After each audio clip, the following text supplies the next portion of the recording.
పౌలు రాసినటువంటి 2వ తిమోతి పత్రిక 2వ అధ్యాయాన్ని అధ్యాయమంతయు మనము మార్చి చదువుకుందాం. आज के कुटुंब प्रार्थना के लिए पौलुस के द्वारा तिमोथियुस को लिखी गई दूसरी पत्री से और उसका दूसरा अध्याय से हम लोग बारी बारी से पढ़ेंगे. निकालो सेकेंड तिमोथी चैप्टर 2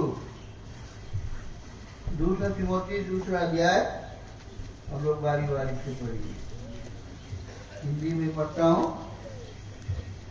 बाकी सब लोग अपनी अपनी भाषा में पढ़ो. इसलिए है मेरे पुत्र, तू उस अनुग्रह से जो मसीह यीशु में है बलवंत हो जा.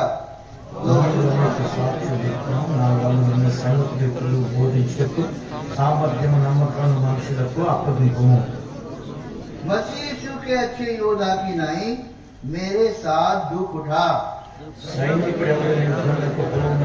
తన దండులో చేర్చుకున్న వాడిని సంతోషపెట్టాలని ఈ జీవన వ్యాపారంలో చిక్కుకొనడు. फिर अखाड़े में लड़ने वाला यदि विधि के अनुसार ना लड़े तो मुकुट नहीं पाता. పాటు పడిన వ్యవసాయకుడే మొదటి ఫలంలో పాలు పుచ్చుకోవలసిన వాడు. जो मैं कहता हूँ उस पर ध्यान दे और प्रभु तुझे सब बातों की समझ दे. నా సువార్త ప్రకారం దావీదు సంతానంలో పుట్టి మృతుల లేచిన యేసుక్రీస్తును జ్ఞాపకం చేసుకును. जिसके लिए मैं कुकर्मी की नाई दुख उठाता हूँ, यहाँ तक कि कैद भी हूँ, परंतु परमेश्वर का वचन कैद नहीं. అందుకంటే పచ్చుకున్న వారు నిత్యమైన మహిమతో కూడా క్రీస్తు యేసును రక్షణ పొందవలని నేను వారి కొరకు సమస్తమును ఓర్చుకుంటున్నాను. ये बात सच है कि यदि हम उसके साथ मर गए हैं तो उसके साथ जिएंगे भी. సహించిన వారమైతే ఆయనతో కూడా ఎదుగుము, ఆయనను ఎరగమంటే మనలో ఆయన ఎరుగలను.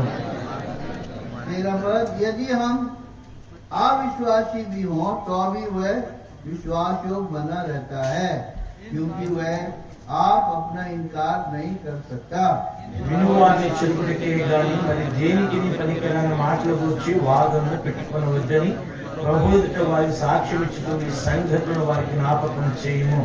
15 पर अपने आप को परमेश्वर का ग्रहण योग और ऐसा काम करने वाला ठहराने का प्रयत्न कर जो लज्जित होने न पाए और जो सत्य के वचन को ठीक रीति से काम में लाता हो.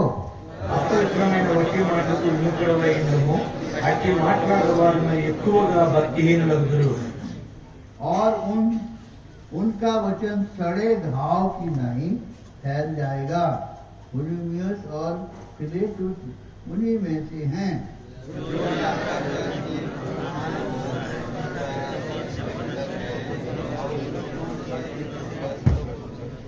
तो भी परमेश्वर की पक्की नींव बनी रहती है और उस पर ये छाप लगी है कि प्रभु अपनों को पहचानता है और जो कोई प्रभु का नाम लेता है वो अधर्म से बचा रहे. గొప్ప ఇంటిలో వెండి పాత్రలు బంగారు పాత్ర మాత్రమే కాక కర్రవి వంటివి కూడా ఉండను. వాటిలో కొన్ని ఘనతకులు కొన్ని ఘనహీనతకులు వినియోగింపబడును. यदि कोई अपने आप को इनसे शुद्ध करेगा तो वह आदर का बर्तन और पवित्र ठहरेगा और स्वामी के काम आएगा और हर भले काम के लिए तैयार होगा.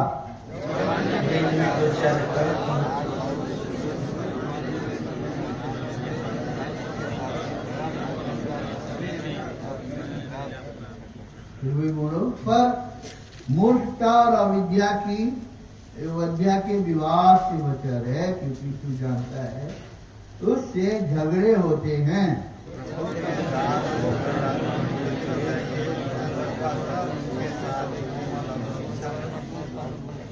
25 और विरोधियों को नम्रता से समझाए. क्या जाने परमेश्वर ने मन फिराव का मन दे कि वे भी सत्य को पहचाने. మన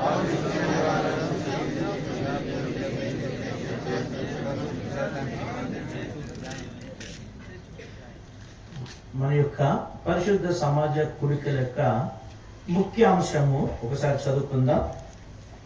पवित्र सभा का जो मुख्य विषय है उसको हम लोग पढ़ लेंगे। యెషయా గ్రంథము 52వ అధ్యాయము 11వ వచనం. ईसाया नबी की किताब 52 अध्याय और उसका 11 पद। మధ్య భాగం మాత్రమే नीचे कैसे देखो, కానీ చదువు. मिलकर पढ़ो। యెహోవా సేవోపకరణములను మోయువాలారా మిమ్మును మీరు పవిత్రపరచుకొనుడి. ప్రభు ఈ మాటలు దీవించి ఆశీర్వదించును గాక. प्रभु इन वचनों को आशीष दे और बात करे। ఇక్కడ ఈ యెషయా గ్రంథము 52వ అధ్యాయము 11వ వచనంలో మనకి ఇవ్వబడిన అంశము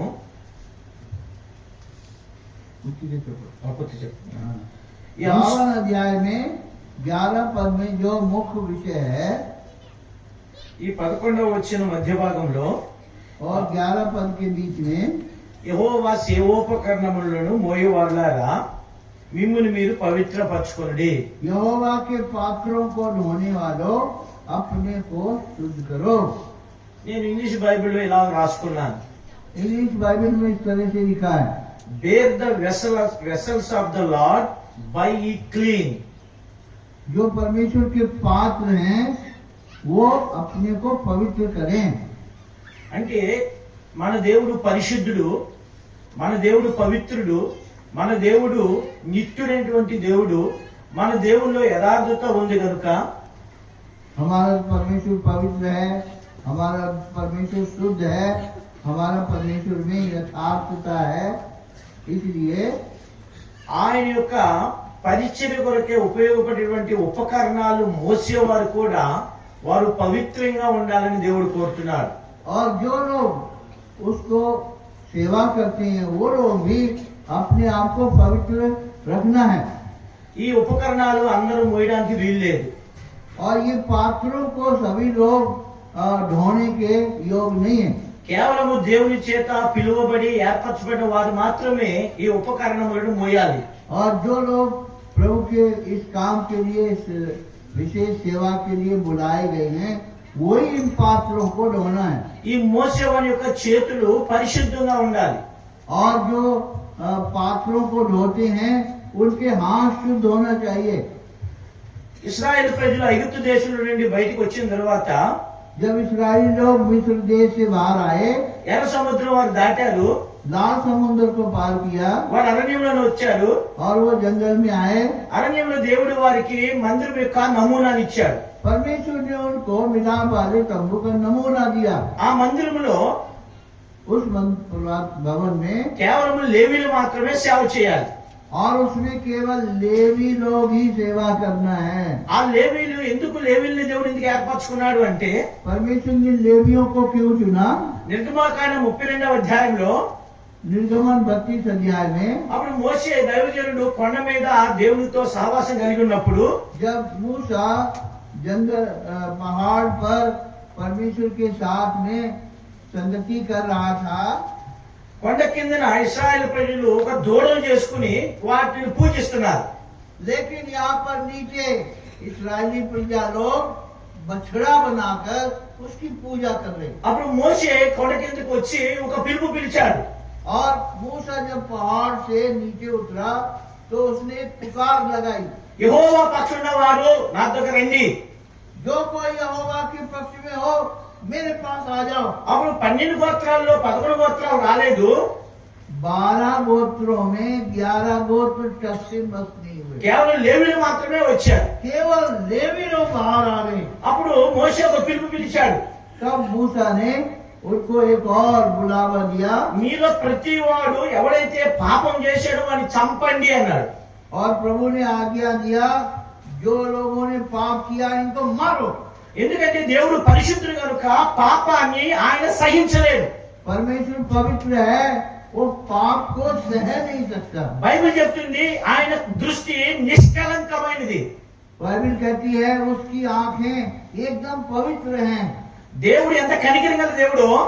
परमेश्वर बड़ा दयालु है, అదే సమయంలో పాపం విషయమై ఎంతో ఉగ్రతతో నింపబడి ఉంటాడు. लेकिन पाप के विषय में वो सहन नहीं कर सकता। దేవుడు పాపని క్షమిస్తాడు, पाप को क्षमा करता है, పాపాన్ని క్షమించడు. पाप लेकिन पापी को क्षमा नहीं। అందుకే లేవీయులు దేవుని మాటకు లోబడి దేవుడు పని చేశారు కనుక లేవీయులకు మాత్రమే పరిశుద్ధ స్థలంలో ప్రవేశించడానికి దేవుడు వారిని ఏర్పరచుకున్నాడు. क्योंकि लेवियों ने समर्पण को ग्रहण किया और वो पाप से लड़ने के लिए बाहर आ गए, इसलिए परमेश्वर ने उनको सेवा के लिए समर्पण करने के लिए बोला। ఆ లేవీయులు మాత్రమే దేవుని మందిరంలో ఉన్నటువంటి సేవోపకరణాలు వారు మోయాలి. खाली लेवी लोग हैं वो परमेश्वर के पात्रों को जो सेवा में काम आते हैं उनको ढोना है। ఆ లేవీయుల్లో 3 రకాలైన వారు ఉన్నారు. 3 प्रकार के हैं। ఒకటి మొరారీలు. हाँ, 3 गोत्र हैं। एक तो मरारी है, రెండోది గెర్షోనీలు, दूसरे गिरसेमी है మూడవది కాహాతీలు. और तीसरे लोग करहाती ఈ लोग। కాహాతీలు మాత్రమే వారు భుజాల మీద మోయాలి. लेकिन ये करहाती लोग हैं, ये पवित्र चीजों को कंधे पर ढोना है। ఇలాంటి వారితో దేవుడు ఏం చెప్తున్నాడంటే, इन लोगों से प्रभु क्या कहता है? యెహోవా సేవోపకరణం మోయేవారులారా, हे यहोवा के पात्रों को ढोने वालों, మిమ్మల్ని మీరు పవిత్రపరచుకోండి. अपने आप को पवित्र करो। ఎందుకు పవిత్రపరచుకోవాలి? क्यों पवित्र करना వారు है? పరిశుద్ధంగా లేరా? क्या वो पवित्र नहीं వారు है? పవిత్రంగా లేరా? क्या वो पवित्र नहीं है? అయితే వారి దృష్టిలో వారు పవిత్రంగా ఉన్నారు, अपनी दृष्टि में तो सब पवित्र కానీ है, దేవుని దృష్టిలో వారు పవిత్రంగా లేరు. लेकिन ईश्वर की नजर में वो पवित्र नहीं है। చూడండి, యెషయా గ్రంథము ईसाया नबी की किताब 1వ అధ్యాయము 1 अध्याय 15 and 16 15-16. 15 और 16 पर। ईसाया 1 अध्याय का 15 और 16। जब तुम और हाथ फैलाओगे तब मैं तुमसे मुंह फेर लूंगा। तुम कितनी भी प्रार्थना क्यों न करो तो भी मैं तुम्हारी ना सुनूंगा, क्योंकि तुम्हारे हाथ खून से भरे हैं। अपने को धोकर पवित्र करो, मेरी आंखों के सामने से अपने बुरे कामों को दूर करो, भविष्य में बुराई करना छोड़ दो। ఓకే, 15-16 చదువులో కూడా తెలుగు వినపడు। సరే. మీరు మీ చేతులు చాపునప్పుడు మిమ్మల్ని చూడక నా కన్నులు కప్పుకొందును. మీరు బహుగా ప్రార్థన చేసి నేను వినను. మీ చేతులు రక్తంతో నిండి ఉన్నవి, మిమ్మును కడుకొనుడి, శుద్ధి చేసుకునుడి. మీ దుష్క్రియలు నాకు కనబడకుండా వాటిని తొలగింపుడి. 17వ వచనం కూడా, కీడు చేయటం మానుడి, మేలు చేయ నేర్చుకునుడి, న్యాయము జాగ్రత్తగా విచారించుడి, హింసించబడు వారిని విడిపించుడి. भलाई करना सीखो, चक्र पर यत्न से न्याय करो, उपद्रवी को सुधारो, अनाथ का न्याय चुकाओ, विधवा का मुकदमा लड़ो। ఇక్కడ దేవుడు వారి పరిస్థితిని చెప్తున్నాడు. परमेश्वर कहता है पवित्र बनो। ఈ సేవోపకరణ మోసేవారి వారి చేతులు जो प्रभु के पात्रों को उठाते हैं उनके हाथ వారి చేతులు అపవిత్రతో నింపబడ్డాయి. अपवित्रता से भरे हैं। అందుకే దేవుడు ఏమంటాడంటే, ఇక్కడ यहाँ क्या प्रभु कहता है? మీ చేతులు శుభ్రపరచుకుని तुम्हारे हाथों को शुद्ध करो కీడు చేయటం మాని మేలు చేయండి, और बुराई ना करो, भलाई करो। మీ దుష్క్రియలు నాకు కనబడకుండా కడుక్కోండి. और तुम्हारे जो बुरे काम है उनसे अपने आप को शुद्ध करो। ఇలాంటి అపవిత్రమైన జీవితంతో దేవుని సేవోపకరణలు మోయుట దేవునికి ఇష్టం ఉండదు. और ऐसे गंदे हाथों से परमेश्वर के पात्रों को ढोओगे तो परमेश्वर बिल्कुल खुश नहीं होता। ఏంటి ఆ సేవోపకరణాలు? ये सेवा के पात्र हैं क्या? దేవుని యొక్క మందిరంలో परमेश्वर के भवन में మొట్టమొదటిగా ఆవరణంలోనికి వెళ్ళినప్పుడు जैसे वो लोग परमेश्वर के तंबू में घुसते थे, అక్కడ గంగాలో ఉంచబడుతుంది. वहाँ पर एक हाथ धोने का लीवर रहता था। ఇశ్రాయేలు ప్రజలందరూ వెళ్ళి ఆ గంగాల దగ్గర కడుక్కోవాలి. सबसे पहले उस गंगाल में वो लोग हाथ मुंह धोना था। ఇది ఏం జ్ఞాపకం చేస్తుంది? ये क्या बताता है? యేసుక్రీస్తు ప్రభువారి యొక్క రక్తాన్ని జ్ఞాపకం చేస్తుంది. प्रभु यीशु के लहू के बारे में बताता है। యేసుక్రీస్తు యొక్క రక్తము లేకుండా పవిత్రపరచబడం. यीशु मसीह के लहू के बिना हम लोग पवित्र नहीं बन सकते। అందుకే బైబిల్ చెప్తుంది इसलिए बाइबल कहती है యేసు రక్తము ప్రతి పాపమును మన పవిత్రులుగా చేయి. यीशु का लहू हमें हर पाप से शुद्ध करता है। యేసుక్రీస్తు యొక్క రక్తము లేకుండా దేవుని మందిరంలో ప్రవేశించలేము. यीशु मसीह के लहू के बिना हम परमेश्वर के मंदिर में प्रवेश नहीं कर सकते। అందుకే ఈ వస్తువులు మొయ్యాలంటే इन पात्रों को उठाना है, వారి చేతులు పరిశుద్ధంగా ఉండాలి. हाथ पवित्र होना है। ఈ కడగబడిన తర్వాత ये धोने के बाद ఇప్పుడు అక్కడ బలిపీఠం కనబడుతుంది. और वहाँ पर भेंट बलिदान करने वाली वेदी है। ఈ బలిపీఠం యేసుక్రీస్తు వారి యొక్క శిలువ మరణము దహన బలి జ్ఞాపకం చేస్తుంది. और प्रभु यीशु मसीह के वे क्रूस को होम बलि को दर्शाता है। ఈ రెండు దాటిన తర్వాత और थोड़ा आगे बढ़ेंगे, పరిశుద్ధ స్థలంలోకి వెళ్ళినప్పుడు जब पवित्र स्थान में जाएंगे అక్కడ మొట్టమొదటిగా దీపస్తంభం, और वहाँ पर वो 7 दीपों का स्टैंड था, తర్వాత సన్నిధి రొట్టెల బల్ల, और इसके साथ में धूप जलाने वाली वेदी थी, తర్వాత బంగారు ధూప వేదిక, और इसके बाद में वो मिलाप वाला तंबू में वो वेदी थी। ఇంకా పరిశుద్ధ స్థలంలోకి వెళ్ళినప్పుడు जब पवित्र स्थान में जाते थे, దేవుని మందసం, परमेश्वर का जो संदूक था, ఇలాంటి అమూల్యమైన విలువైన వస్తువులు మోయాలి అంటే इतनी बहुमूल्य चीजों को उठाना है तो వారి యొక్క జీవితం పరిశుద్ధంగా ఉండాలి. उनका जीवन एकदम पवित्र होना है। అందుకే దేవుడు ఇక్కడ ఏమంటాడంటే इसलिए परमेश्वर ने क्या बताया? నీ చేతులు శుభ్రపరచుకోండి, तुम्हारे हाथों को पवित्र करो। యెహోవా సేవకులను మోయేవారులారా हो यहोवा के మిమ్మల్ని सेवकों, మీరు పవిత్రపరచుకోండి. अपने आप को पवित्र करो। పవిత్రత లేకుండా अगर पवित्र नहीं है, ఈ సేవోపకరణం మోయలేరు. ये यहोवा के पात्रों को नहीं उठा सकते। ఇప్పుడు దీని అనుసంధానమైనటువంటి మనం చదివాము తిమోతి పత్రిక. और हमने जो तिमोथी की पत्री पढ़ी है, ఇక్కడ 2వ అధ్యాయము दूसरे अध्याय में ఈ 5 విషయాలు క్లుప్తంగా మనం ధ్యానిస్తాం. 5 चीजों को हम शॉर्ट में लिखेंगे। అపోస్తలుడైన పౌలు पौलुस తిమోతిని ఏం చెప్తాడంటే మొదటి तिमोथी को వచనం, क्या बोलता है? ఎందుకంటే పౌలు వెళ్ళిపోయిన తర్వాత पौल के जाने के बाद ఈ యొక్క సేవను మోయాలి. इस सेवा को पूरा करना है, సేవను మోయడం చాలా కష్టమైనటువంటి పని. और सेवा करना बहुत कठिन है। ఇప్పుడు పౌలు ఏమంటున్నాడు ఇక్కడ पौलुस क्या बता ఈ रहा है? 2వ అధ్యాయం మొదటి వచనంలో, दूसरा अध्याय पहला पद में, నా కుమారుడా క్రీస్తు యేసునందున కృప చేత బలవంతుడు కమ్ము. हे मेरे पुत्र, तू उस अनुग्रह से जो मसीह यीशु में बलवंत हो जा। దానికంటే ముందుగా ఇప్పుడు 10వ వచనం ఏమంటాడంటే 10వ వచనం, 10 पद में देखिए, इस कारण मैं चुने हुए लोगों के लिए सब कुछ सहता हूँ कि वे भी उस उद्धार को जो मसीह यीशु में है अनंत महिमा के साथ पाएं। ఓకే 10వ వచనం నేను తెలుగులో చెప్తాను. ఏర్పరచబడిన వారు నిత్యమైన మహిమతో కూడా క్రీస్తు యేసుని రక్షణ పొందాలి. चुने हुए लोग यीशु मसीह के अनंत महिमा को प्राप्त करेंगे। 10 पद में, పాత నిబంధనలో ఈ యొక్క సేవోపకరణం మోయాలంటే వారు లేవీలై ఉండాలి. और पुराने नियम में यह पात्रों को ढोने वाले सिर्फ लेवी लोग होते थे। ఈ క్రొత్త నిబంధనలో మనం లేవీలుగా చేయబడాలంటే రక్షణ పొందాలి. और नए नियम में अगर हमें लेवी बनना है तो उद्धार पाना है। రక్షణ లేకుండా నువ్వు యేసుక్రీస్తు ప్రభువారి దగ్గర నువ్వు రాలేవు. बिना उद्धार पाए कोई भी प्रभु यीशु के पास नहीं आ सकते। నా బాల్యంలో मेरे बचपन में, మాది మార్టిన్ సత్యనాథన్ గారి యొక్క సంఘం అది. और भाई मार्टिन थे सत्यनारायण, उनकी कलेसिया से भाई हैं, వారు ప్రతి విశ్వాసి, సేవకులు కాదు విశ్వాసులు.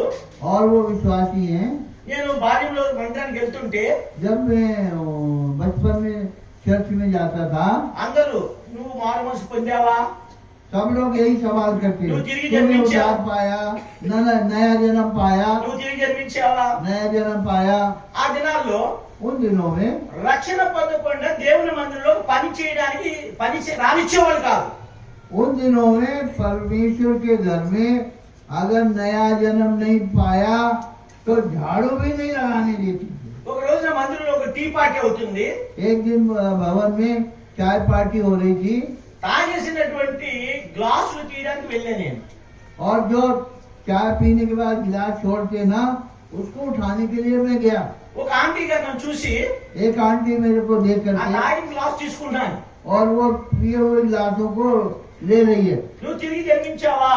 क्या बोला, तूने नया जन्म पाया? గ్లాస్ తీయడానికి కూడా తిరిగి జన్మించావా?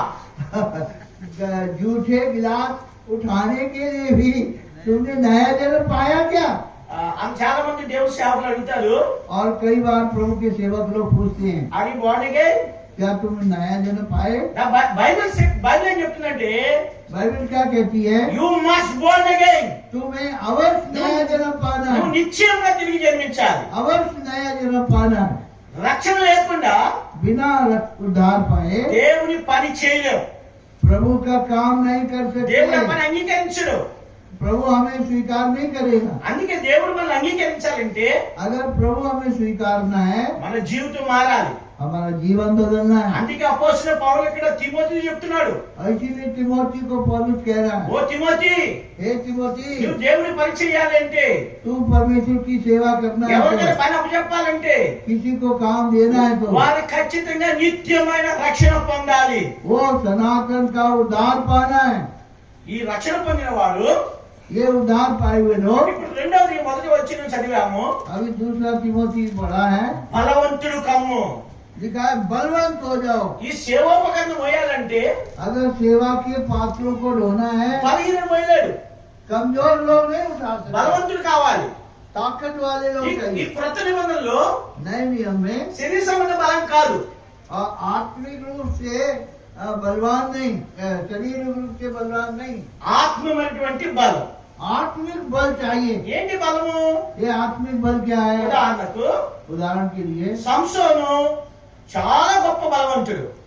बाइबल में सामसन था, बड़ा बलवान था, అతడు న్యాయాధిపతిగా 20 సంవత్సరాలు పరిపాలన చేశాడు. और वो न्यायी था और 20-22 साल उसने सेवा करी। ఆయన సింహాన్ని చంపాడు. उसने शेर को मार डाला, 300 నక్కలు పట్టుకుని తోకలు కట్టి డ్యూటీలు పెట్టి ఆ ఫిలిస్తీన్లు చేలు కాల్చి వేశాడు. और 300 लोमड़ियों को पकड़ के उनकी पूंछ जोड़ करके और उसमें मसाल बांध के फलिस्तियों के सब खेत जला दिए, పచ్చి దవడతో 1000 మంది ఫిలిస్తీన్లు చంపాడు. और गधे की जबड़े की हड्डी से 1000 लोगों को मार डाला। కానీ దెలీలా చేతిలో ఓడిపోయాడు. लेकिन दलीला के चक्कर में मर गया। ఇప్పుడు సంసోను పిలిచి, अभी सामसन को बुला के, సంసోన్ తర్వాత ఇలా చెప్పొచ్చు మనం, सामसन की तरह हम कह सकते हैं, ఫిలిస్తీన్లను గెలవడం నీకు సులువా లేకపోతే దెలీలాని గెలవడం సులువా? फलिस्तियों को जीतना तेरे लिए सरल था या दलीला को जीतना तेरे लिए सरल था? 1000 మందిని చంపిన ఫిలిస్తీన్లు చంపిన సంసోను 1000 लोगों को मारने वाला सामसन బలహీనుడైపోయాడు. इतना कमजोर हो गया। అందుకే బైబిల్ ఏం చెప్పిందంటే, इसलिए बाइबल क्या कहती है? బలవంతుడు సంసోను इतना बलवान सामसन ముందు బ్లైండింగ్, सबसे पहले अंधा बन गया। క్షమించాలి, ముందు బైండింగ్, पहले बांधा गया, బ్లైండింగ్, फिर अंधा किया गया, థర్డ్ వాడే గ్రైండింగ్. और फिर वो चक्की पीसने लगा, గుడ్డివాడే మొట్టు బంధించబడ్డాడు, और वो सबसे पहले बांधा गया, గుడ్డోడైపోయాడు, अंधा किया गया, మూడవదిగా తిరగలు విసిరి వాడైపోయాడు. और वो चक्की का पार्ट पीसने लगा। శరీర సంబంధమైన బలవంతుడు शरीर रूप से तो बलवान है, ఆత్మీయమైనటువంటి బలహీనతలోకి వెళ్ళిపోయాడు. आत्मिक रीत से एकदम कमजोर दुर्बल हो गया। రెండవది రాజైన దావీదు కూడా, अब दाऊद के बारे में, దావీదు యొక్క చరిత్రలో दाऊद के चरित्र అనేక में యుద్ధాలు చేశాడు. बहुत मनुष्यों को मारा। ఒక్క యుద్ధం కూడా ఓడిపోయినట్టుగా బైబిల్లో చూడం. बाइबल में लिखा है दाऊद एक भी लड़ाई नहीं हारा। అంత బలవంతుడైనటువంటి దావీదు इतना बलवान दाऊद బత్షెబా చేతిలో ఓడిపోయాడు. और बरसीबा के हाथ में हार गया। అందుకే పౌలేమన్నాడంటే ఇక్కడ, इसलिए पौलुस क्या कह रहा ఓ है? తిమోతి, ओ तिमोथी, నువ్వు ప్రభువునందు బలవంతుడు కమ్ము. तू प्रभु में बलवान हो जा। ఎందుకని? क्यों? పరిశుద్ధత కలిగి ఉండాలి. पवित्र होना है। భౌతికంగా మనం బలం కలిగి ఉండొచ్చు, और बाहर रूप से शारीरिक से तू बड़ा ताकत वाला हो सकता కానీ है, మన ఆత్మీయముగా బలహీనం పడిపోయే పరిస్థితి కలిగి ఉంటాం. लेकिन आत्मिक रीत से तू दुर्बल कमजोर हो सकता है। ఈ సేవోపకరణం మోయాలంటే अगर आपको सेवा करना है, పరిశుద్ధత ప్రాముఖ్యమైనది. सबसे पहली बात है पवित्र పరిశుద్ధత होना। లేకుండా ప్రభువును చూడడు. पवित्रता के बिना कोई प्रभु को नहीं देख అందుకే सकता। దేవుడు అన్నాడు, इसलिए प्रभु कहता నేను है, పరిశుద్ధుల ప్రకారం మీరును పరిశుద్ధులై ఉండండి. जैसा मैं पवित्र हूँ तुम भी पवित्र बनो। ఈ పరిశుద్ధతలో డిస్కౌంట్ ఉండదు. देखो, पवित्र होने के लिए डिस्काउंट नहीं मिलेगा। దేవుడు ఎలాగైతే పరిశుద్ధత కలిగి ఉన్నాడో నీవు నేను కూడా అలాగ పరిశుద్ధత కలిగి ఉండాలి. प्रभु जैसा पवित्र है बिल्कुल वैसी वैसी तुम्हें भी पवित्र बनना है। ఈ మూడవదిగా तीसरी बात ఈ 15వ వచనంలో 15 पद में పౌలు అంటాడు తిమోతితో, पौलुस कहता कि वो से రక్షణ పొందిన వాడేమో जो लोग उद्धार पाए हैं బలవంతుడిగా ఉండాలి.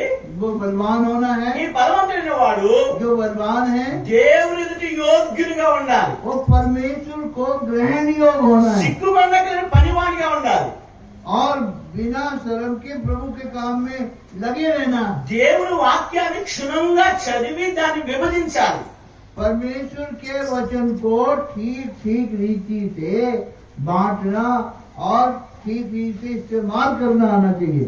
చాలా మంది మనలో రక్షణ పొందుతాం, कई लोग हम लोग उद्धार तो पाते हैं, ప్రభులో బలంగా ఉంటాం, प्रभु में बलवान होते కానీ हैं, దేవునిలో పని చేయం. మనం लेकिन प्रभु के घर में काम नहीं करेंगे। సిగ్గుపడతా ఉంటాం.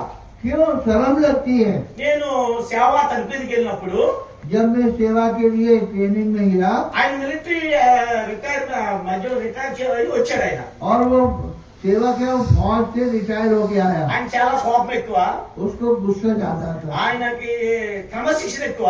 और उसको डिसिप्लिन बहुत जरूरी है। ఇప్పుడు ఆయన ఏమన్నాడంటే నా సేవకు తీసుకొచ్చిన తర్వాత जब मैं सेवा में आया నేను అనుకున్నాను, मैं सोचा నేను చాలా చిన్న వయసులో దేవుడు సేవకు వచ్చాను, मैं छोटी उम्र में सेवा में आ నన్ను गया, అందరూ మెచ్చుకుంటున్నారు, सब मुझे ऊपर ऊपर उठाएंगे నేను కూడా జాగ్రత్తగా చూస్తాడు అనుకున్నాను. और ये भी मुझे आराम से देखभाल करेगा। అయితే నేను రాగానే నా డ్యూటీ ఏంటంటే और मेरा आती ही मेरी ड्यूटी क्या थी? బాత్రూమ్లు కడగమని. लैट्रिन साफ करना है। అది అది ఆదివారం సోమవారం. और वो इतवार का दिन था, सोमवार। ఆదివారం అయితే ప్రజలందరూ వస్తారు. संडे पर तो सब लोग आते हैं చాలా మంది బాత్రూముల్లో నీళ్ళు లేకుండా వెళ్ళిపోతారు. और कई लोग लैट्रिन में पानी भी नहीं डालते।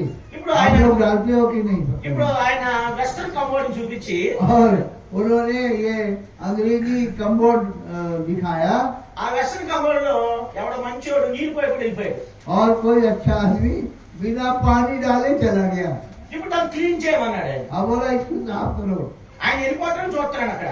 और दूर से वो देख नहीं रहा है ఆయన కుర్చీ వేసి అక్కడ కూర్చున్నాడు. और कुर्सी डाल के बैठ गया। ఓ స్పాంజ్ ఇచ్చాడు నాకు. స్పాంజ్ एक स्पंज दिया ఆ స్పాంజ్ తో నీళ్ళన్నీ తీసాడు. और फिर पूरा पानी निकालना है ఆయన చూస్తున్నాడు ఏ చేయి పెడతాడు, ఇటు లెఫ్ట్ హ్యాండ్ రైట్ హ్యాండ్ అని. और देखता है कौन राइट हैंड से साफ करता है कि लेफ्ट से। ఒకవేళ చేయలేదనుకో పెట్టి బ్యాట్ ఇచ్చి వెళ్ళిపో ఉంటాడు. పెట్టి हाँ, ఇచ్చేసి వెళ్ళిపో ఇక్కడి నుంచి. और अगर नहीं किया तो अपनी पेटी उठाओ और घर जाओ। వాడు వెళ్ళేటప్పుడు సామాన్యంగా పంపడు, తన్నేసి పంపుతాడు. और पिटाई करके भेजता है। ఇప్పుడు నేను ఆ చేత్తోనే నీళ్లు పోసి కడిగి శుద్ధి చేశాను. और मैंने बाएं हाथ से नहीं दाहिने हाथ से पानी डाला, अच्छा सफाई किया। అక్కడ ముఖం చూస్తున్నాడు ఆయన నన్ను. अब वो मेरा मुंह देख रहा है। వీడు ఏ ముఖంతో ఎలాంటి మనసుతో చేస్తున్నాడని. कौन से चेहरे से ये कर रहा? हंसमुख चेहरे से किया गुस्सा से? అలాగే విస్తరాతులు కూడా రోడ్డు అవతల పడేయాలి. और वो झूठे पत्थर होते ना वो रोड के बाहर फेंकना है। పక్కనే లేడీస్ హాస్టల్ ఉంటుంది, ఇటు జెంట్స్ హాస్టల్ ఉంటుంది. एक तरफ लेडीज हॉस्टल है, दूसरी तरफ जेंट्स है। పాత బట్టలు వేసుకుని पुराने कपड़े पहनकर పాత బకెట్లు కూడా పట్టుకుని और दोनों बकेटों में भर के ధైర్యంగా వెళ్ళేవాడిని. और हिम्मत से डालने जाते। ఎందుకని? क्यों? దేవుని పని దేవదూతలకు ఇవ్వలేదు, మనకి ఇచ్చారు. क्योंकि परमेश्वर की सेवा स्वर्गदूतों को नहीं मिली, हम लोगों को सौभाग्य मिला सेवा करने का। అందుకే పౌలు చెప్తున్నాడు తిమోతితో, इसलिए पॉल तिमोथी से कह रहा ఓ है, తిమోతి हे तिमोथी, దేవుని ఎదుట యోగ్యుడిగా ఉండు. परमेश्वर के सामने योग बन, నీకు దేవుడు ఏ పని అప్పచెప్పినా అది సిగ్గుపడద్దు. और जो भी ईश्वर तुझे काम दे शर्म नहीं करना है। ఆ డ్యూటీ అయిపోయిన తర్వాత చెప్పల్ స్టాండ్ డ్యూటీ. और इसके बाद में चप्पल स्टैंड ड्यूटी, ఆ చెప్పల్ స్టాండ్ ఎలా తీసుకోవాలి? వాళ్ళు తెచ్చి వాళ్ళు వచ్చి అలా వదిలేయాలి. वो चप्पल वहीं उतार देना है అది మనం ముందు తీసుకోవాలి, ఆవి ఇవ్వకూడదు. और झुक करके हमें उठा के फिर रखना है। ఇవన్నీ కూడా సిగ్గుపడకుండా చేయాలి. और ये सब बिना लज्जित हुए करना है, అలాగే దేవుని शर्म మందిరం नहीं करना है। అలాగే దేవుని మందిరం ఎవరైతే పూర్ణ ఉదితం చేస్తారో అలాంటి వారిని దేవుడు దీవిస్తాడు. और जो पूरे दिल से सेवा करते हैं उनको प्रभु ग्रहण करता है। అలాగే నేను 4 సంవత్సరాలు నేను అలాగే దేవుని దాసుడు ఏ పని అయితే అప్పచెప్పాడు నమ్మకంగా నేను చేశాను. और 4 साल जो प्रभु के दास ने काम दिया बड़ी ईमानदारी से मैंने किया। అలా నన్ను దీవించాడు, प्रभु ने मुझे आशीष పరిచర్య दिया, దీవించాడు. सेवा दिया। ఇక్కడ చేరు వచ్చిన మీరు కూడా हम लोग यहाँ इकट्ठे जो हुए हैं, దేవుడు ఏ పని చెప్పినా సిగ్గుపడకుండా చేస్తే जो भी काम प्रभु देता है हम बिना लज्जित हुए करते हैं దేవుడు మిమ్మల్ని కూడా దీవిస్తాడు. तो प्रभु तुम्हें भी आशीष देगा। మూడవదిగా तीसरी बात, సత్యవాక్యం సరిగా విభజించాలి. परमेश्वर के वचन को ठीक रीत से काम लाना है। విభజించాలంటే రోజు దేవుని వాక్యాన్ని చదవాలి. अगर परमेश्वर के सत्य वचन को दूसरों को विवरण करना है तो रोज बाइबल पढ़ना है। నేను దేవుని వాక్యాన్ని परमेश्वर के वचन को పూటకు 6 అధ్యాయాలు చదువుతా. 6 చాప్టర్స్. हाँ 6 अध्याय, మార్నింగ్ 6, सवेरे 6 पढ़ना, మధ్యాహ్నం 6. दोपहर को 6 अध्याय पढ़ना, शाम को 6 अध्याय पढ़ना। కొన్నిసార్లు అయితే 50 అధ్యాయాలు చదువుకోండి. कभी कभी मैं 50 अध्याय रिपोर्ट कर, దేవుని వాక్యం చదవకుండా దినం ప్రారంభించకూడదు. और बिना बाइबल पढ़े तो दिन शुरू ही नहीं करना है। దేవుని యొక్క వాక్యమే మనకు దేవుడు. परमेश्वर का वचन ही हमारे लिए ఆ परमेश्वर है, వాక్యంలో వెలుగు ఉంది. और परमेश्वर के वचन में ఆ ज्योति వాక్యం है। మనల్ని నడిపిస్తుంది. वो वचन हमारी अगुवाई करता అందుకే है। దేవుని వాక్యం చదవకుండా ఏ పని కూడా చేయకూడదు మనం. इसलिए बिना बाइबल पढ़े तो कोई काम नहीं करना है। అందుకే పౌలు इसलिए पौलुस ने कहा తిమోతితో అన్నాడు, तिमोथी से क्या, తిమోతి तिमोथी సత్యవాక్యం సరిగా విభజించాలి. तू सत्य वचन को ठीक रीत से वर्णन करना सीख। విభజించాలంటే ధ్యానించాలి. अगर सही से वर्णन करना तो ध्यान मनन करना है ना। ధ్యానించేవాడు ధన్యుడు బైబిల్ చెప్పింది. और बाइबल कहती है जो वचन को ध्यान मनन करते हैं, वो लोग धनी लोग हैं। మొదటిగా రక్షణ పొందిన వాడు సేవోపకరణం మోయడానికి యోగ్యుడు. नोट करो, सबसे पहले जो उद्धार पाए हैं वही प्रभु के सेवा के पात्र को उठाने वाले, पहली बात। రెండవదిగా ప్రభువులో బలవంతుడు మోయడానికి యోగ్యుడు. दूसरा, आत्मिक रीत से जो बलवान है वो लोग सेवा के उपकरण को उठाना है। మూడవదిగా तीसरी बात, దేవుని యోగ్యుడు, సిగ్గుపడక పనివాడు, సత్యవాక్యం సరిగా విభజించేవాడు యోగ్యుడు. और परमेश्वर जो शर्म नहीं करते, परमेश्वर के वचन को ठीक रीत से वर्णन करते हैं, वो लोग योग हैं।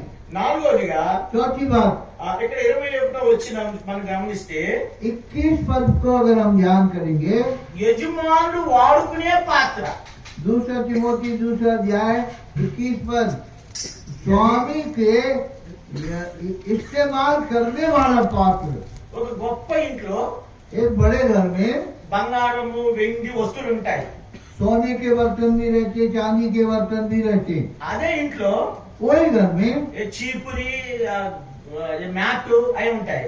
और झाड़ू मारने वाले और कचरा उठाने वाले और मैट, सब लोग सब चीजें रहती ఈ हैं। యజమానుడు ప్రతిరోజు బంగారు ప్లేట్లు అన్నం తినడు.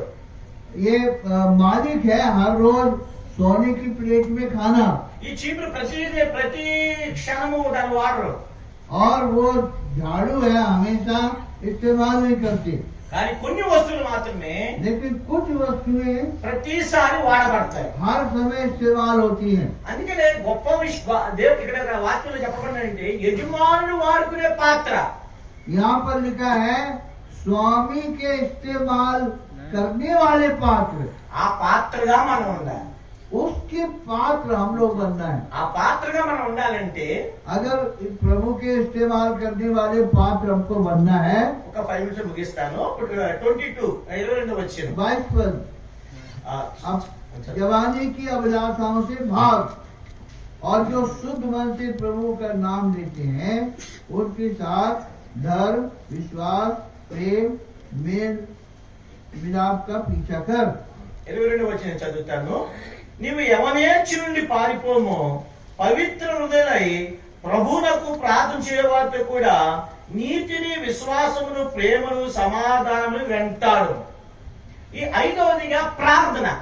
ये 5 चीजें हैं, ये प्रार्थना है।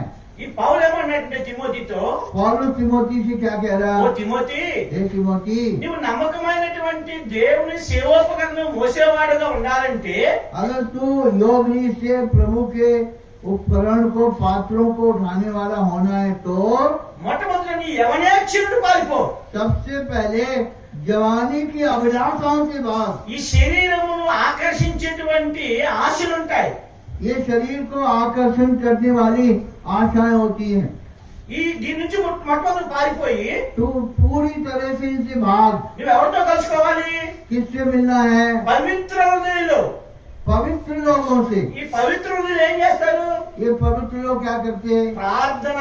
प्रार्थना करते ఈ हैं। దినాల్లో इन दिनों में వాక్యం చదువుతాం, बाइबल पढ़ते हैं, సువార్త చేస్తాం, సువార్త చేస్తాం, सुसमाचार करते हैं, సాక్ష్యం చెప్తాం. गवाही देते हैं। వ్యక్తిగత ప్రార్థన ఒక గంట కూడా చేయి.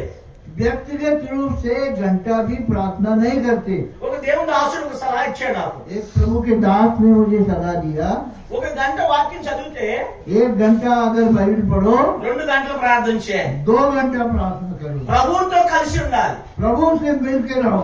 ఎవరైతే ప్రార్థనా నీతి కలిగి ఉంటారో और जो लोग प्रार्थना करने వారి वाले దగ్గర हैं 4 విషయాలు ఉంటాయి. उनके पास में 4 चीजें होती हैं। మొదటిదిగా पहला, నీతి ఉంటది ప్రార్థన చేసే వారి దగ్గర. ప్రార్థన చేసే వారి దగ్గర నీతి. हाँ, सबसे पहले जो प्रार्थना करेगा उसके साथ में न्याय होगा। రెండవదిగా విశ్వాసం, दूसरा विश्वास होगा, మూడవదిగా ప్రేమ, और तीसरा प्रेम होगा, నాలుగవదిగా సమాధానం. और चौथी बात शांति होगी। నిన్న బాబా అని చెప్పారు, बाबू भाई बताए, ప్రేమ గురించి చెప్తారు కానీ ప్రేమ ఉండదు అన్నారు. प्रेम के बारे में बहुत प्रचार करते लेकिन प्रेम नहीं रहता। ఎందుకు ప్రేమ లేదు? क्यों प्रेम नहीं ప్రార్థన है? లేదు అక్కడ. प्रार्थना ही नहीं करते। ప్రార్థన చేసి బైబిల్ చెప్తుంది, ఏం చెప్పలే మాట. बाइबल कहती है ప్రార్థన చేసే వారి దగ్గర ప్రేమ ఉంటది. जो प्रार्थना करते हैं उनके पास में प्रेम रहता है। మొట్టమొదటిగా నీతిని వెతకమన్నాడు. सबसे पहले कहता है न्याय రెండవదిగా दिलाओ, విశ్వాసము. दूसरा विश्वास। ఈ విశ్వాసము అభివృద్ధి పొందాలి. आपका विश्वास बढ़ना चाहिए, అన్ని ఉన్నప్పుడు విశ్వాసం కాదు. और सब कुछ है तब विश्वास नहीं। మనుషులందరూ మనం విడిచిపెట్టినప్పుడు, जब मनुष्य आपको छोड़ दे, డబ్బులు లేనప్పుడు, पैसा नहीं है, అందరి దగ్గర నువ్వు ఖాళీగా ఉన్నప్పుడు जब पूरी तरह आप खाली हैं, దేవుని ఎదుట నీ విశ్వాసాన్ని అభివృద్ధి పరచుకోవాలి. परमेश्वर के पास में आपके विश्वास को बढ़ाना है। మా అంకుల్ గారు నన్ను సేవలో వదిలిపెట్టినప్పుడు, जब मेरे चाचा ने मुझे सेवा के लिए छोड़ दिया, ఇది ఇలాంటిదే మాది కూడా ఏజెన్సీ కోయాస్ మధ్య నేను చేసే సేవ. और हम लोग जो पहाड़ी गांव वाले हैं उनके बीच में सेवा करते हैं, 2004లో తీసుకెళ్లి అక్కడ వదిలిపెట్టాడు. और 2004 में छोड़ दिया। అప్పుడు వెళ్తూ వెళ్తూ जाते जाते 1000 రూపాయలు చేతిలో పెట్టి 1000 रुपया हाथ में दिया, నీ విశ్వాసం అభివృద్ధి పరచుకో అన్నాడు. बोला अब तेरे विश्वास को बढ़ा। అప్పటికే వివాహం అయింది. शादी भी हो गया। ఎన్ని ఖర్చులు ఉంటాయి? ఖర్చులు ఎన్నో ఉంటాయి. कितने खर्च होते हैं शादी के बाद? ఎక్కువ ఇస్తాడేమో చూసా. मैं सोचा ज्यादा पैसा मिलेंगे, 1000 రూపాయలు చెల్లిపోయాడు. 1000 रुपया दिया, जाओ। అంటే దాని అర్థం ఏంటి? उसका मतलब क्या? నీ సాగు సాగు. मरते मर हो जाके సముద్రంలో వదిలేసి వెళ్ళిపోయాడు. समुद्र में डाल के फेंक के चला गया। ఈదుకు నాతో వస్తే బతుకుతా. अगर तैर करके उस तरफ गए तो जिंदा रहोगे। వదిలేస్తే వదిలేసాడు కానీ छोड़ तो छोड़ दिया నన్ను దేవుని వైపు తిప్పాడు. और परमेश्वर को दिखा दिया। అప్పుడు దేవుని మీద ఆధారపడి నేర్చుకున్నా. तब हमने ईश्वर पे आधारित करना सीखा। మన దేవుడు हमारा విశ్వాసములకు కర్త, దాన్ని కొనసాగించేవాడు. हमारा परमेश्वर विश्वास का करता धरता है और आगे ले जाने वाला है। ఒక మాట చెప్తాను. एक बात बोलते हैं, మా సంఘంలో ఒక ఆయన బోర్ వేయించుకున్నాడు. బోర్వెల్ हाँ, मेरी मंडी में एक आदमी ने ये बोरवेल लगाया है, चापर का क्या बोलते हैं, గవర్నమెంట్ వాళ్ళు ఫ్రీగా ఇచ్చారు. गवर्नमेंट लोगों ने फ्री में दिया। మొదటిసారి బోర్ వేశారు, पहली बार बोर डाला, నీళ్ళు రాలా. पानी नहीं आया। రెండోసారి బోర్ వేశారు, दूसरी बार बोर डाला, రెండోసారి కూడా నీళ్ళు రాలా. दूसरी बार भी पानी नहीं आया। మూడోసారి तीसरी बार నీకు వచ్చిన స్కీమ్ అయిపోయింది, 2 बार पैसे मिल चुके, तुम्हारी स्कीम खत्म। మూడోసారి మాత్రం నీ సొంత డబ్బులు తీసుకోవాలి నువ్వు. अब तीसरी बार अपने खुद के पैसे से तुम्हें बोर करना। నీళ్ళు వస్తాయో లేదో చెప్పలేవు.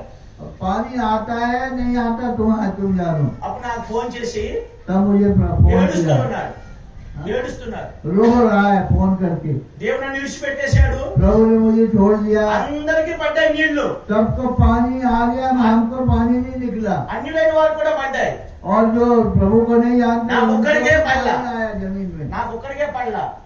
मुझे अकेले को नहीं पानी आया। అప్పుడు నేను నా భార్య కలిసి तब मैं और मेरी पत्नी ఆ వేరే గ్రామానికి వెళ్ళాం. दूसरे गांव में गया था, అప్పుడు ఆ బోరేసి ఆయన చెప్పాడు మాకు, और जिसने जो बोर डाला, పాస్టర్ గారు మీ ప్రయాస వ్యర్థము, बोला तुम्हारा प्रयास व्यर्थ है, నీళ్లు పడవు. यहाँ पानी नहीं निकलेगा। అక్కడ ఏజెన్సీలో वहाँ एजेंसी में నీళ్లు కాక చూడాలంటే वहाँ पर पानी पहले जमीन में है या नहीं देखते, కొబ్బరికాయ तो नारियल तोड़ते हैं, ఆ కొబ్బరికాయ పట్టుకుని వెళ్ళాలి. वो नारियल को ऐसे लेके जाते हैं। ఆ కొబ్బరికాయ లేచి నిలబడింది అనుకోండి, अगर ये नारियल ऐसा उछल के हो गया, అక్కడ నీరు ఉంటది. बोलते यहाँ पानी है। ఆల్రెడీ 2 సార్లు లేచి నిలబడింది అక్కడ, और 2 बार किया और वो पानी दिखाया, కానీ నీరు పడలా. लेकिन पानी नहीं आया। అప్పుడు నేను నా భార్య కలిసి ప్రార్థన చేశాం. तब मैं और मेरी पत्नी ने प्रार्थना किया, అప్పుడు నాకు ఒకటి అనిపించింది, तब मुझे मालूम हुआ ఉంటే ఉంటాం, పోతే పోతాం. आएगा तो आएगा, नहीं तो जाएगा तो जाएगा। దేవుడు ఉన్నాడని రుజువుపరచాలి ఇక్కడ. वहाँ पर परमेश्वर है या नहीं है उसको प्रकट करके दिखाना है। అప్పుడు ఒక కొబ్బరి నూనె తీసుకుని तो नारियल का तेल लिया, నేను నా భార్య ప్రార్థన చేసి मैं और मेरी पत्नी ने प्रार्थना किया ఇక్కడ ఏమని చెప్పాం. और बोला यहाँ पर खोदो, అప్పుడు ఆయన यहाँ అన్నాడు, पे पानी आएगा। उसने बोला పనవదండి అన్నాడు. बोला तुम्हारा काम नहीं होगा। అప్పుడు నేను చెప్పాను, చేయి చూద్దాం, వేసాను చూద్దాం అని. बोला करो देखेंगे होगा कि नहीं। 60 అడుగులు వెళ్తుంది, 60 फीट अंदर गए, నీళ్ళు రాట్లా. पानी नहीं आया। మేము వెళ్ళి ప్రార్థన చేస్తాం. मैं प्रार्थना किया 80 వెళ్ళింది, और 80 फुट गया, 100 వెళ్ళింది, 100 फुट नीचे गया, లేని నీరు దేవుడు తీసుకొచ్చాడు పైకి. एकदम से पानी आ गया। అప్పుడు నేను వెళ్ళి అడిగాను ఆయన్ని, तब मैंने उससे जाके అయ్యా पूछा వచ్చిందా నీళ్లు? पानी आया कि नहीं? వచ్చిందయ్యా. आया। మా దేవుడు मेरा परमेश्वर ప్రార్థన ఆలకించే దేవుడు, प्रार्थना सुनने वाला లేని परमेश्वर, వాటి ఉన్న వారికి చేసే దేవుడు, जहाँ नहीं है वहाँ सब कुछ करता है, సజ్జులుగా చేసేటువంటి దేవుడు. सब कुछ करने वाला है। అందుకే పౌలు అంటున్నాడు, पौलुस ఓ कहता है తిమోతి, हे तिमोथी విశ్వాసంలో నువ్వు ఎదుగు. विश्वास में बढ़ो। చేరి వచ్చిన మనము తిమోతి వలె ఉండాలని దేవుడు కోరుతున్నాడు. परमेश्वर चाहता है हम लोग भी तिमोथी के समान बनना है। యెహోవా సేవోపకరణం మోయట గొప్ప ఒక గొప్ప వరం. परमेश्वर के पात्रों को उठाना ये बहुत बड़ा वरदान है। ఈ 5 విషయాల్లో దేవుడు మనకు సహాయం చేయాలి. ये 5 विषय में परमेश्वर हमारी सहायता करना है। అలా వచ్చినట్లుగా ప్రభు మనకు సహాయం చేయనుగా. ऐसा प्रभु करे, हम परमेश्वर से मांगते हैं प्रभु हमारी सहायता करे।